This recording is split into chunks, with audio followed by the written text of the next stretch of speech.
부르심 받들어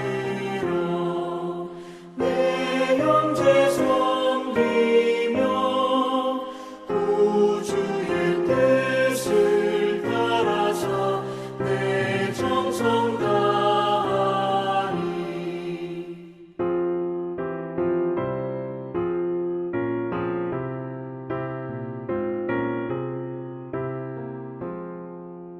주 앞에 모든 일 사르게 하시고 이후에 주님 뵈올 때 상 받게 하소서.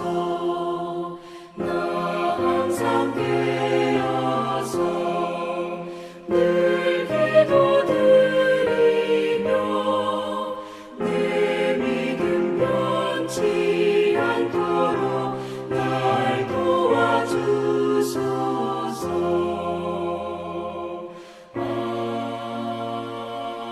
아멘.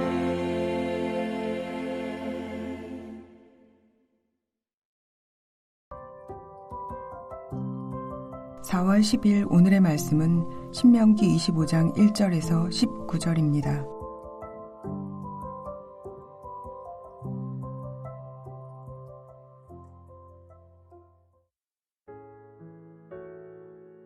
사람들 사이에 시비가 생겨 재판을 청하면 재판장은 그들을 재판하여 의인은 의롭다 하고 악인은 정죄할 것이며, 악인에게 태형이 합당하면 재판장은 그를 엎드리게 하고 그 앞에서 그의 죄에 따라 수를 맞추어 때리게 하라. 40가지는 때리려니와 그것을 넘기지는 못할지니 만일 그것을 넘겨 매를 지나치게 때리면 내가 내 형제를 경히 여기는 것이 될까 하노라. 곡식 떠는 소에게 망을 씌우지 말지니라. 형제들이 함께 사는데 그중 하나가 죽고 아들이 없거든 그 죽은 자의 아내는 나가서 타인에게 시집가지 말 것이요, 그의 남편의 형제가 그에게로 들어가서 그를 맞이하여 아내로 삼아 그의 남편의 형제된 의무를 그에게 다 행할 것이요, 그 여인이 낳은 첫 아들이 그 죽은 형제의 이름을 잊게 하여 그 이름이 이스라엘 중에서 끊어지지 않게 할 것이니라. 그러나 그 사람이 만일 그 형제의 아내 맞이하기를 즐겨하지 아니하면 그 형제의 아내는 그 성문으로 장로들에게로 나아가서 말하기를 내 남편의 형제가 그의 형제의 이름을 이스라엘 중에 있기를 싫어하여 남편의 형제된 의무를 내게 행하지 아니하나이다 할 것이요, 그 성읍 장로들은 그를 불러다가 말할 것이며 그가 이미 정한 뜻대로 말하기를 내가 그 여자를 맞이하기를 즐겨하지 아니하노라 하면 그의 형제의 아내가 장로들 앞에서 그에게 나아가서 그의 발에서 신을 벗기고 그의 얼굴에 침을 뱉으며 이르기를 그의 형제의 집을 세우기를 즐겨 아니하는 자에게는 이같이 할 것이라 하고 이스라엘 중에서 그의 이름을 신 벗김 받은 자의 집이라 부를 것이니라. 두 사람이 서로 싸울 때에 한 사람의 아내가 그 치는 자의 손에서 그의 남편을 구하려 하여 가까이 가서 손을 벌려 그 사람의 음낭을 잡거든 너는 그 여인의 손을 찍어버릴 것이고 내 눈이 그를 불쌍히 여기지 말지니라.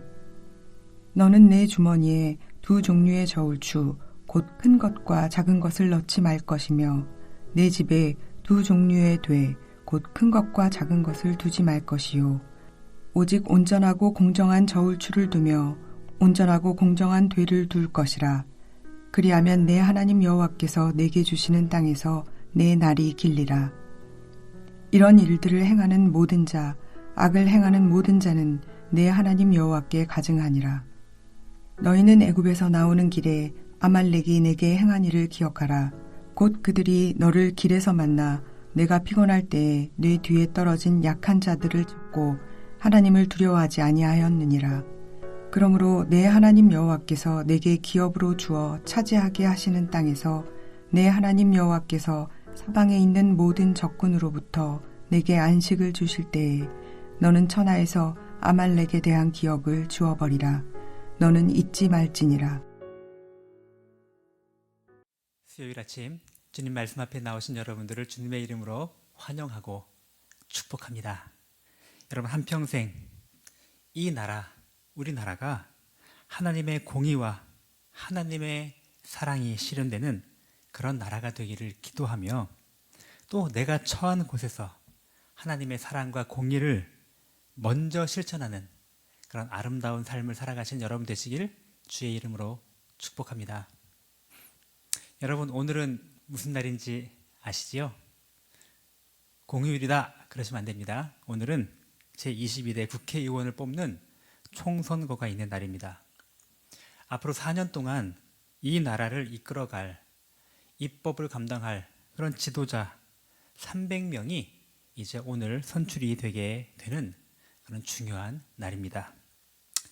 이렇게 중요한 일꾼들을 뽑는 날, 정말 좋은 일꾼이 뽑히겠구나 하는 기대와 열망이 있어야 마땅하겠지만, 그러나 정직하게 솔직히 말해서 제 마음에 그런 기대와 열망이 별로 없습니다. 우리나라가 지금 처한 문제는 정말 심각한데, 지금 정치인들은 과연 이 나라의 문제를 감당할 그런 능력과 의지가 있을까라는 의구심이 강하게 들기 때문입니다. 우리나라의 정말 인구 감소 문제가 너무너무 심각합니다. 멀리 볼 것 없이 우리만 보아도, 우리 교회만 보아도, 우리 주변만 보아도 우리 어린아이들이 너무너무 없다는 것을 알게 됩니다. 얼마 전까지, 불과 5년 전, 10년 전까지만 해도 전 세계 최고의 의료 시스템을 자랑하고 가장 빠르고 가장 탁월한 진료를 받을 수 있었던 우리 의료 시스템이 지금 심각하게 붕괴될 그런 위기에 처해 있습니다. 고질적인 입시 문제, 이 교육 문제, 이것은 어떻게 해볼 도리가 없을 만큼 심각한, 지금 골물대로 골마 있는 그런 문제이기도 합니다. 그 외에도 북한과의 문제, 지금 중국과 미국 사이에 끼어있는 문제, 외교 문제, 경제 문제, 이런 산적한 문제가 우리 나라 앞에 놓여 있는데, 이러한 때에 정말로 좋은 지도자가 뽑혀서 이 나라를 이끌어가야 하지 않을까요?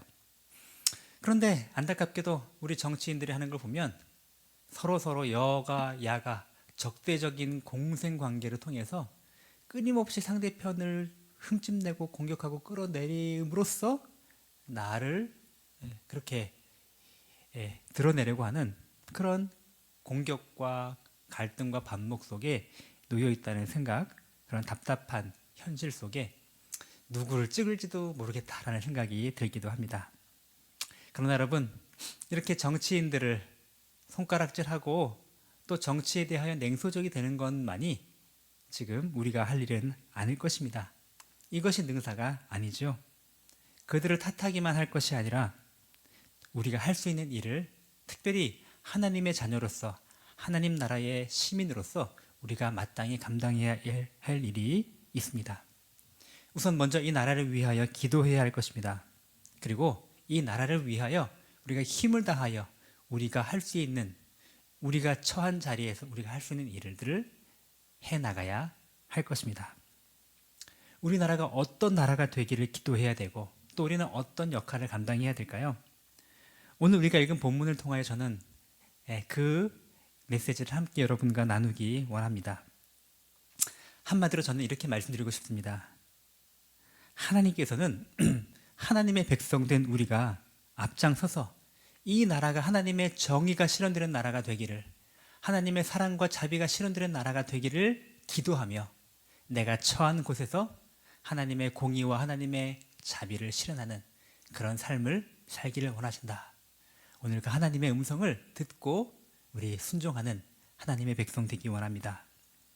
우선 첫 번째로, 하나님의 백성은 하나님의 공의가 실현되는 이 나라가 되기를 기도하며 힘써야 합니다.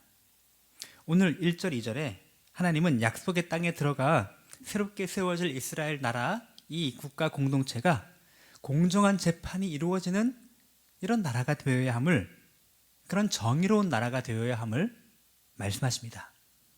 옳은 것은 옳다고 판결하고 그런 것은 그르다고 판결할 수 있는 무전유죄, 그죠? 힘 있고 권력 있고 인맥이 있는 사람들은 다 법꾸라기처럼 빠져나가고, 그렇지 않은 사람들만 이 법의 징계를 받는 이런 나라가 되어서는 안 될 것입니다. 근데 안타깝게도 한국 근대사를 돌아볼 때 참 안타까운 일이 많았죠. 악인이 그 죄에 대한 합당한 대가와 처벌을 받지 못하고 도리어 승승장구하며 잘 나가고, 도리어 이 나라를 위하여 선한 일을 행했던 의로운 사람들이 도리어 억울하게 계속해서 가난하고 비참한 삶을 이어가는 그런 모습들이 우리나라 역사 속에 많이 반복이 되었던 것을 우리는 기억합니다. 이런 것들이 사람들 마음속에 분노와 또 억울함으로 이게 쌓여서 이런 것들 때문에 얼마나 많이 사회적인 갈등이 지금까지도 이루어지고 있는지 모르죠. 우리나라가 정말로 정의가 올바로 실현되는 그런 나라가 되어서 그 누구의 마음속에 억울함과 아픔과 분노가 내장되고 축적되는 일이 없도록 우리가 먼저 기도해야 할 것입니다. 뿐만 아니라 내가 처한 그 자리에서 하나님의 정의와 공의가 실현될 수 있도록 내 작은 역할을 감당해야 합니다. 우리가 투표를 하는 것도 작게나마 그 일을 이루려고 하는 것이겠죠. 또 우리 가정에서도 자녀들을 대할 때에도 더 정의롭고 더 공평하게 하나님의 말씀의 원리에 따라 때로는 바른 징계와 훈계를 통해서라도 바른 정의가 실현될 수 있도록 해야 할 것입니다. 내가 처한 직장 안에서도 공정하고 정의롭게 직원들을 대하고 그렇게 또 우리 이웃들을 대해가야 할 것입니다. 이렇게 법적인 정의와 공의뿐 아니라 경제적인 공평과 정의도 매우 중요한 부분입니다. 오늘 13절에서 16절에서 하나님은 정직한 상거래를 하여야 함을 강조해 주고 계십니다. 당시의 사람들은 저울추를 2개를 가지고서 내가 유리한 저울추를 이용해서 상대방을 이용해 먹는 이런 일들을 많이 자행했다라는 것을 지금 하나님은 징계하고 있는 것입니다. 이런 일은 하나님께 매우 매우 가증스러운 일이라고 말씀하십니다. 하나님 나라의 백성은 결코 이런 속임수, 불법, 편법 이러한 방식으로 살아서는 안 될 것입니다. 여러분, 우리 사회를 볼 때 얼마나 이런 불법과 탈법이 난무합니까? 심지어 공직에 출마한 사람들조차 이런 불법과 탈법이 뭐 어때? 이 정도쯤은 누구나 다 할 수 있는 것 아니야? 라고 하면서 그냥 넘어가는 일들이 얼마나 많은지 모릅니다. 여러분, 우리도 그들만 손가락질 할 것이 아니라 이건 누구나 다 하는 일이야, 이 정도는 어쩔 수 없어 라는 식으로 넘어갈 것이 아니라 더 공정하고 더 정의롭게 진실하고 의롭게 불법과 탈법과 편법을 행하지 말고 하나님의 말씀의 원리에 따라서 그렇게 당당하게 살아가기를 힘쓰는 하나님의 사람이 되어야 할 것입니다. 두 번째로, 하나님의 사람은 하나님의 사랑과 자비가 실현되는 나라가 되기를 기도하며 힘쓰는 사람이 되어야 합니다. 오늘 3절에 보니까 태형을 맞을 때 마땅히 그 사람이 맞아야 해도 40대 이상 맞지 않도록 하라고 규정하십니다. 여러분, 이 지금 법이 지금으로부터 무려 3,000년 전이나 오래된 법임에도 불구하고 이미 그 죄인에 대한 인권 보호의 개념이 이미 여기에 등장하고 있는 것, 놀라운 사실 아닌가요? 여러분, 인간의 심리는 저 사람이 나쁘다고 하면 그냥 짓밟아주고 그냥 다 인민재판식으로 다 처단해버리고 직결 심판해버리고 하자 하는 그런 마음의 욕구가 있지만, 그러나 하나님은 아무리 잘못한 사람이라고 할지라도 그도 하나님의 사람으로서 마땅히 인간으로 존중받아야 한다는 것을 보여주고 계십니다. 또 이러한 사람에 대한 배려는 더 나아가 사람을 넘어 짐승에게까지도 이어지게 하십니다. 4절에 보니까 곡식 떠는 소에게 망을 씌우지 말라고 하시면서 짐승에게 이 일을, 말 못하는 짐승에게 이 일을 시킬 때라도 그 짐승의 기본적인 욕구마저도 제한하는 그런 잔인한 방식으로 그렇게 하지 말 것을 요구하고 계십니다. 또 사실 이 구절은 또 다른 측면으로 해석해 볼 수도 있는데요. 문자적으로 볼 것이 아니고 일하는 짐승을 어떤 노동자로 볼 수도 있습니다. 일하는 자들을 하나의 나의 필요를 위한 수단으로 여기지 말고 그들을 사랑함으로 그들에게 충분한 물질적인 급여를 통한 보상을 지급하는 것은 물론이고 그들이 충분히 쉴 수 있고 충분히 누릴 수 있는 휴식과 복지를 함께 제공하는 또 그러한 자비로운 사람이 되어야 할 것을 우리에게 말씀하고 있습니다. 하나님은 또 특별히 곤경에 처한 사람들을 우리가 더욱 관심을 갖고 보살필 것을 가르쳐 주십니다. 오늘 5절에서 10절에 나와 있는 규정은 우리 계대의 혼인법으로 알려진 그런 규정이죠. 형제 중에 대를 잇지 못하고 죽은 형제가 있으면 그 형제의 아내를 내가 대신 동침을 하여서 그를 위하여 대를 잇도록 그렇게 만들어 주라는 것입니다.